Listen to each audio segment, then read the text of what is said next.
మంచిర్యాల జిల్లా హాజీపూర్ మండలం గడ్పూర్ అటవీ ప్రాంతంలోని క్వారీ దుర్గాదేవి జాతర ఘనంగా జరిగింది. ప్రత్యేక అలంకరణలో అమ్మవారిని దర్శించుకునేందుకు తెలంగాణతో పాటు మహారాష్ట్ర నుంచి భారీ సంఖ్యలో భక్తులు తరలివచ్చారు. మహిళలు బోనాలతో మొక్కులు చెల్లించుకుని పోచమ్మ తల్లి నాగదేవత ఆలయాల్లో ప్రత్యేక పూజలు నిర్వహించారు. ఎమ్మెల్యే ప్రేమ్సాగర్ రావు సురేఖ దంపతులు అమ్మవారిని దర్శించుకున్నారు. వర్షాల కారణంగా వంతెన దెబ్బతినడంతో భక్తులు ఇబ్బందులు పడుతున్నారని, వచ్చే జాతర నాటికి కొత్త బ్రిడ్జి నిర్మాణాన్ని పూర్తి చేస్తామని ఎమ్మెల్యే హామీ ఇచ్చారు.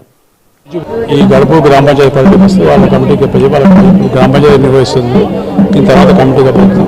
ఏదైతే రోడ్డు వీళ్ళ పుణ్యం అంటే తీసుకొచ్చిన డబ్బులు బ్రిడ్జి మొదలుపెట్టినాక ముందు స్టేజ్ ఆగిపోతుంది. ఇలా ఉన్న బ్రిడ్జి పోతే పరిస్థితి వచ్చింది. ప్రజలకు నష్టం కలిగిస్తున్నాం. కొంచెం ఇబ్బంది అయినా కూడా నీళ్ళు రెండు రోజులు వచ్చేటప్పుడు గ్రీన్ ల్యాండ్ అది మన ఫార్మర్ స్కూల్కి పెట్టి పోయేటప్పుడు పాత మంచిర్యాలకు వెళ్ళే ప్రయత్నం చేస్తున్నాం. ఈ ఒక్క సంవత్సరం ఈ ఏదైతే కష్టం జరుగుతుంది కష్టాన్ని క్షమించాలని కోరుతున్నాం. మళ్ళీ పోగొడుతున్నాం. అప్పుడు వచ్చే సంవత్సరం నాటి పూర్తి చేద్దాం. ఏ ఎంసీసీని మాత్రం విడిచిపెట్టే ప్రసక్తి వాళ్ళు ఎంత దూరం పోయిన వాళ్ళ సంగతి తెలుస్తుంది. మళ్ళీ వచ్చే నాటికి ఖచ్చితంగా వాడు ఎవరైతే వచ్చి తీసేస్తాం.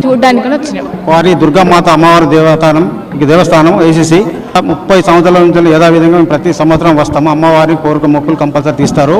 ఈసారి 55వ వార్షికము అంతా బాగుంది. కానీ ఏసీసీ క్వారీ బ్రిడ్జ్ దిగిపోవడం వల్ల చాలా మంది పబ్లిక్ యథావిధంగా కొంచెం తికమదమై పబ్లిక్ రావడానికి ఇబ్బంది జరిగింది. వర్షం కూడా లేదు కాబట్టి చాలా సంతోషంగా బాగున్నది. కొంచెం టెంట్లకి ఇంట్లో 3 టెంట్లు చేస్తే బాగుండేది.